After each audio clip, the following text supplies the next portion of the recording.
Assalomu alaykum. O'zingizni tanishtirasiz? Men Habibullohman, Oqqo'rg'ondan. Bu yer Oqqo'rg'on qishlog'i. Oqqo'rg'on qishlog'i. Tursunzoda shahri, Oqqo'rg'on qishlog'i. Jo'rarahmon jamoati Oqqo'rg'on qishlog'i.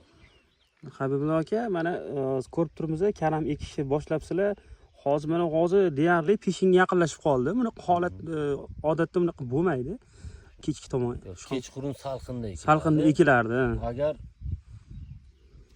biza ekar edik, urug'ni tashab, yulib olib ekardik. Kechqurun salqinda ekiladi. Orqasini sira suv qo'yamiz. Mana barglar 2-3 kun qurib, keyin ko'kladi.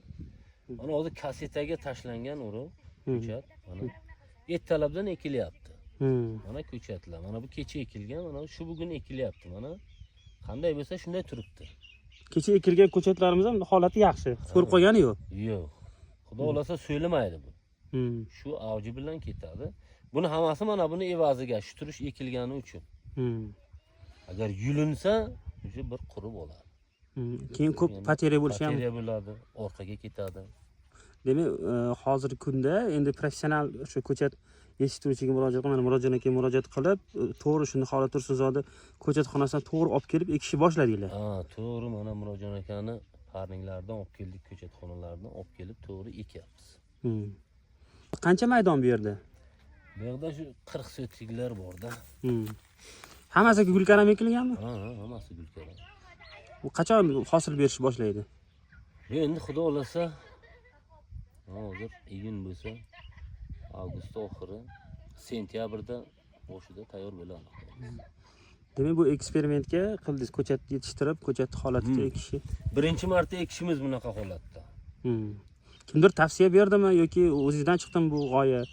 Shu Murodjon akani ko'chatxonalarida ko'rdik. Keyin probaga ekyapmiz mana. Yaxshi. Alloh barakangizni bersin. Yaxshi, bunday natija yaxshi hozircha zo'r. Keyin xudo xolasa mana karamingizni ko'chat holatdan yana kattalashib, bundoq ko'zga ko'ringan paytda bir bizga rasmlardan jo'natasiz.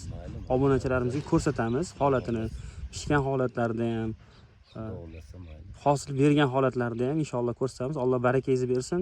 Dehqonchiliklarga Alloh baraka bersin. Sog' bo'ling, salomat bo'ling. Rahmat, sog' bo'ling.